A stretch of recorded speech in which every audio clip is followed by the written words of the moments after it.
గమనించవచ్చు. ప్రధానమంత్రి గారు తెలంగాణకు వచ్చి పొదుపు సూత్రాలన్నీ తెలంగాణకు చెప్పి పైసలు మాత్రం ఆంధ్రాకి ఇచ్చిరనేటటువంటి విషయాన్ని కూడా ప్రజలందరూ అనుకుంటున్నారనే విషయాన్ని ఈ సందర్భంగా భారతీయ జనతా పార్టీకి ప్రధానమంత్రి నరేంద్ర మోదీ గారి దృష్టికి కూడా తీసుకొస్తా ఉన్నాం. ఎట్ ద సేమ్ టైం ఒక దేశ ప్రధానమంత్రి గారు వచ్చి కూర్చున్న వేదిక మీద, ఒక రాష్ట్ర ముఖ్యమంత్రి గారు కూర్చున్నటువంటి వేదిక మీద అత్యంత గంభీరమైనటువంటి ఆరోపణలు వాళ్ళ కుటుంబ సభ్యులు ఎదుర్కొంటున్నటువంటి నేపథ్యంలో అదే వేదికను భారతదేశం యొక్క సహాయక మంత్రిగా, హోమ్ మినిస్టర్గా ఉన్నటువంటి బండి సంజయ్ గారు కూడా ఆ వేదికను పంచుకోవడం నిజంగా చాలా శోచనీయం.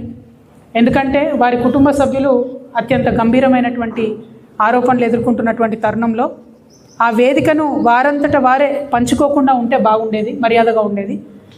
ఎందుకంటే వాళ్ళ సమాజంలో ఒక మెసేజ్ ఏమొచ్చిందంటే, ఇటువంటి రాజకీయ కుటుంబాలలో ఉన్నటువంటి వారి పిల్లలు ఏ తప్పు చేసినా సరే పోలీసులు మరి సరైనటువంటి చర్యలు తీసుకోలేని పరిస్థితి ఉంటుంది అనేటటువంటి ఒక మెసేజ్ వారు ఆ వేదికను పంచుకోవడం ద్వారా పోయింది. అందుకనే నేను రాష్ట్ర ప్రభుత్వాన్ని చేస్తున్నటువంటి డిమాండ్ ఏంటంటే, బండి సంజయ్ గారి కుమారుడు ఎదుర్కొంటున్నటువంటి ఆరోపణలో భారతీయ జనతా పార్టీకి ఒక అలవాటు ఉన్నది. ఇట్లాంటి నేరారోపణలు ఎదుర్కొంటున్న వాళ్ళని వాళ్ళు దేశం దాటిస్తారు మొదలు. సో బండి సంజయ్ గారి కుమారుడు ఈ దేశం వదిలి వెళ్ళిపోకుండా ఉండడానికి తక్షణమే మన తెలంగాణ పోలీస్ అధికారులు లుకౌట్ నోటీస్ లాంటిది ఇవ్వాలి. అన్ని ఎయిర్పోర్ట్స్లో కూడా వారిని మరి కట్టడి చేసే విధంగా ప్రయత్నం చేయాలి. మొట్టమొదలు ఆ పని చేసినట్టయితే తెలంగాణ సమాజంలో ఉన్నటువంటి మహిళలందరికీ కూడా ఒక విశ్వాసం వస్తుంది. పారదర్శకంగా మరి మంచి విచారణ జరుగుతుంది అనేటటువంటి విశ్వాసం ఒకటి వస్తుంది. ముందు తనని కట్టడి చేసిన తర్వాత మరి అమ్మాయి వాళ్ళ మీద వీళ్ళ మీద అమ్మాయి వాళ్ళు రకరకాల కేసులు పెట్టుకున్నారు. అది కోర్టు చట్టం ఎట్లా డిసైడ్ చేస్తే అట్లా జరుగుతుంది. కానీ ముందు తను బయటకు వెళ్లకుండా చూడాలి, పోలీసు వాళ్ళు విశ్వాసాన్ని కల్పించాలి. రెండవది, కొన్ని పార్టీల వాళ్ళు ఒక ట్వీట్ వేసేసి మొత్తం సమస్యను ఏదో పరిష్కారం చేసినాము అనేటటువంటి ఆలోచనతోని అవాకులు చెవాకులు నా మీద వాగుతున్నటువంటి సందర్భాన్ని మనం చూసినాం. ఒక ఆడపిల్ల విషయం వచ్చినప్పుడు, అది కూడా ఒక మైనర్ అమ్మాయి విషయం వచ్చినప్పుడు సమాజంలో బాధ్యతాయుతమైనటువంటి ప్లేస్లో ఉన్న ప్రతి ఒక్కరం కూడా కొంత సంయమనం పాటించాలి. సోషల్ మీడియాలో ఏది పడితే అది వాగితే ఆడపిల్లలకి ఎక్కువ నష్టం జరుగుతుంది. మన సమాజం ఇప్పటికి కూడా రేపు పొద్దున బండి సంజయ్ గారి అబ్బాయి దోషి కాదు అని తేలినా, దోషి అని తేలినా సమాజం మగపిల్లల్ని క్షమిస్తుంది, కానీ ఆడపిల్లలకు మాత్రం కంప్లీట్గా లైఫ్ బర్బాద్ అయ్యే పరిస్థితి ఉంటుంది. ఇవాళ బీఆర్ఎస్ పార్టీ సోషల్ మీడియా చేస్తున్న అత్యుత్సాహంతో ఏం జరిగింది, బండి సంజయ్ వారి సైడ్ నుంచి వాళ్ళు ఆ ఆడపిల్ల మొత్తం వీడియోలు, ఫేసులు, ఫోటోలు మొత్తం బయట పెట్టారు. అంటే ఒక అమ్మాయి, ఆమె మైనరో కాదో అనేటటువంటి చర్చ ఉంది. ఆ అమ్మాయి జీవితాన్ని నాశనం చేయడానికి వాళ్ళ డైరెక్ట్గా బీఆర్ఎస్ పార్టీయే కారణం. ఏం అవసరం ఉంది, అంత అత్యుత్సాహం ఏముంది? ఇష్యూ సాల్వ్ చేయనియండి. మాట్లాడుతున్నారు కదా, డెఫినెట్గా ఆడపిల్ల పక్షమే ఉంటాం. మన తెలంగాణ సమాజంలోనే అది ఉన్నది, ఆడపిల్ల పక్షమే ఉంటాం. కానీ ఇవాళ ఆడపిల్ల జీవితం నాశనం అవడానికి కారణం ఎవరు? ఎందుకు అమ్మాయి ఫోటోలు బయటికి రావాలి, అమ్మాయి వీడియోలు బయటికి రావాలి? నేను పోలీస్ శాఖ వారిని కోరుతా ఉన్నాను, ఎవరెవరైతే ఆ అమ్మాయి ఫోటోలు, వీడియోలు పోస్ట్ చేసిండ్రో ఆ సోషల్ మీడియా అకౌంట్స్ బ్లాక్ చేయండి, వారిని ఖచ్చితంగా అరెస్ట్ చేయండి. మీ ముఖ్యమంత్రి మీద ఒక చిన్న పోస్ట్ పెడితే ఇవాళ ఎత్తపోయి అరెస్ట్ చేస్తున్నారు. కాబట్టి ఒక ఆడపిల్ల జీవితాన్ని నాశనం చేసేటట్టుగా పోస్టులు పెట్టి, వీడియోలు పెట్టి, వాళ్ళ ఫ్రెండ్స్తో ఉన్నప్పటి ఈ ఫోటోలు అన్నీ బయట పెట్టినటువంటి అకౌంట్స్ని బ్లాక్ చేయాలి, ఖచ్చితంగా వాళ్ళని అరెస్ట్ చేయాలని చెప్పి నేను డిమాండ్ చేస్తూ ఉన్నాను. మరి ప్రధానమంత్రి గారు వచ్చిండ్రు, మహిళా బిల్లు మీద ఏమైనా చెప్తారేమో అనుకుంటే మహిళా బిల్లు మీద ఏం చెప్పలేదు. కనీసం మళ్ళీ రీఇంట్రొడ్యూస్ చేస్తాం, కనీసం సెన్సెస్ అయిపోయిన తర్వాత చేస్తామన్న విషయం చెప్పలేదు.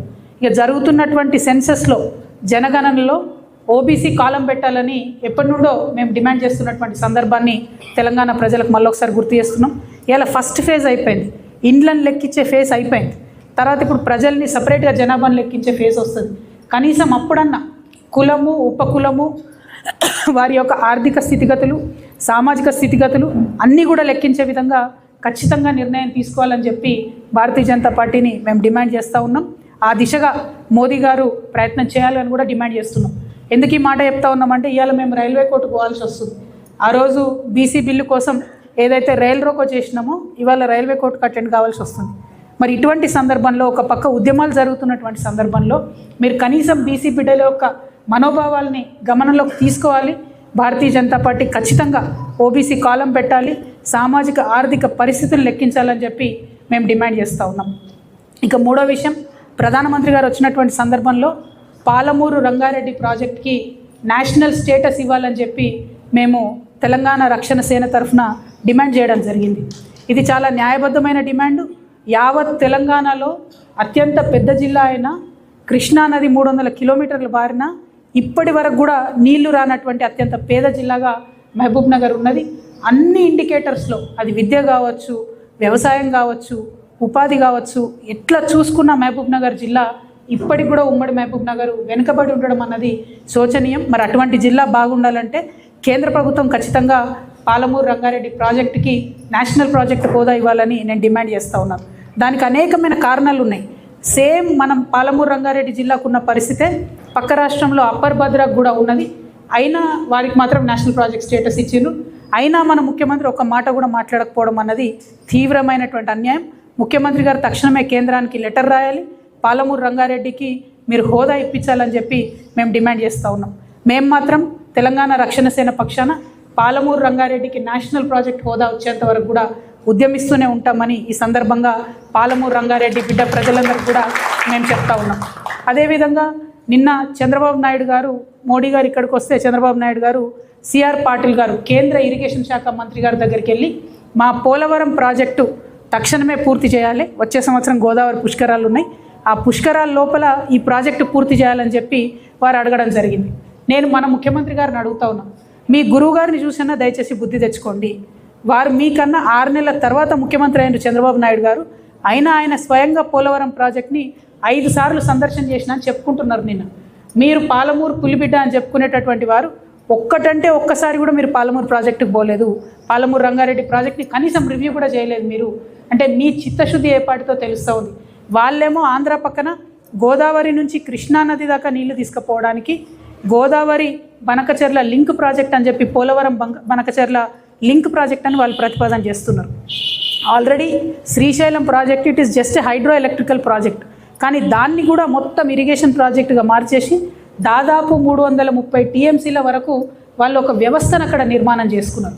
ఇలా తెలంగాణ మేధావులను, బుద్ధిజీవులను, తెలంగాణ రాజకీయ నాయకులందరినీ కూడా నేను కోరుతా ఉన్నా, మనకున్న 2 అతిపెద్ద నదుల్లో గోదావరి నదిలో ఈ సంవత్సరం మనం కేవలం 250 టీఎంసీలకు మించి వాడుకోలేదు. మనకు ఎంత ఉంది హక్కు? దాంట్లో 964 టీఎంసీ హక్కు ఉంది. కానీ తెలంగాణ వచ్చి 13 ఏళ్ళైనా ఇప్పటి వరకు కూడా ఈ సంవత్సరం కూడా ఓన్లీ 250 టీఎంసీ మనం వాడుకున్నాము. అంటే మనం ఎంత వెనుకబడి ఉన్నాం ఆంధ్ర వాళ్ళతో కంపేర్ చేస్తే ఒక్కసారి ఆలోచన చేసుకోవాలి. అదేవిధంగా కృష్ణా వాటర్లో మనకు 555 అంటే 555 టీఎంసీలు హక్కు ఉంటే 221 టీఎంసీలు మాత్రమే ఇప్పుడు కూడా వాడుకున్నాం, ఈ ఇయర్ కూడా.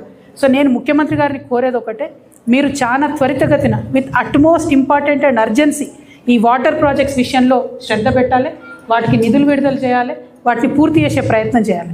ఎందుకంటే ఆంధ్ర ప్రాంతంలో గోదావరి నది పరివాహక ప్రాంతానికి, కృష్ణా డెల్టా పరివాహక ప్రాంతానికి, రాయలసీమ ప్రాంతానికి ఒక్కొక్క ప్రాజెక్టుకి వాళ్ళు మూడు సిస్టమ్స్ పెట్టుకుంటున్నారు. ఒకటి ఫెయిల్ అయితే ఇంకొక ఆల్టర్నేట్ సిస్టమ్, ఒకటి ఫెయిల్ అయితే ఇంకొక ఆల్టర్నేట్ సిస్టమ్. మన దిక్కున్నటువంటి ఆర్డీఎస్ ఏమో ఆనికట్టుగానే మిగిలిపోయింది, సంపూర్ణంగా నీళ్ళు ఇస్తలేదు. కానీ అదే ఆర్డీఎస్ కింద ఉండేటటువంటి సుంకేష్లను ఆనికట్ నుంచి వాళ్ళు బరాజ్ చేసుకున్నారు, దాన్ని అద్భుతంగా నీళ్లు తీసుకొని పోతున్నటువంటి పరిస్థితి ఉన్నది. కేసీ కెనాల్లో వాస్తవానికి తుంగభద్ర నీళ్లు వారాలి, కానీ వాళ్ళు కృష్ణా నీళ్ళు తీసుకొని పోతున్నారు. చెన్నైకి నీళ్ళు తీసుకుపోతామని చెప్పి తెలుగు గంగ కావచ్చు, పోతిరెడ్డిపాడు కెపాసిటీ కావచ్చు, అన్నిటినీ కూడా డబుల్ చేసుకునే పరిస్థితి ఇలా కనబడతా ఉన్నది. శ్రీశైలం నుంచి మళ్ళీ బురద నీళ్ళు అంటే అత్యంత కింది స్థాయి నుంచి ఒక 3 టీఎంసీతో నీళ్ళు ఎత్తిపోసి రాయలసీమ లిఫ్ట్ ఇరిగేషన్ పెట్టుకుంటున్నారు. అంటే వాళ్ళు పెట్టుకోవడం మంచిదే, మనం ఎందుకు చేసుకోలేకపోతున్నాం అన్నది ఒక బాధతోని, ఒక ఆవేదనతోని నేను ప్రశ్నిస్తూ ఉన్నా.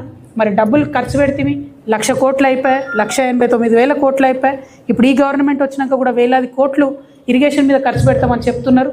గోదావరి నీళ్ళలో 1/4 వంతు వాడుకోకపోతే, కృష్ణా నీళ్ళలో 50% వాడుకోకపోతే, మరి దీని మీద అత్యంత అర్జెంటుగా ముఖ్యమంత్రి గారు మాట్లాడాలి. మా వంతుగా మేము తెలంగాణ రక్షణ సేన నుంచి గోదావరి, కృష్ణాల నదీ జలాలను చక్కగా వాడుకోవడానికి మేము ఖచ్చితంగా ప్రజలు మాకు అవకాశం ఇస్తారు, మేము అధికారంలోకి వస్తాం, మా పార్టీ తరఫున వాటర్ కమిషన్ ఏర్పాటు చేస్తాం. అదేవిధంగా ఈ 2 నదుల నీళ్లను మనం ప్రతి సాగుయోగ్యమైనటువంటి ప్రతి గుంట భూమికి కూడా నీళ్ళు ఇవ్వడానికి 3000 ఎకరాలకు ఒక లష్కర్ని నియమిస్తాం.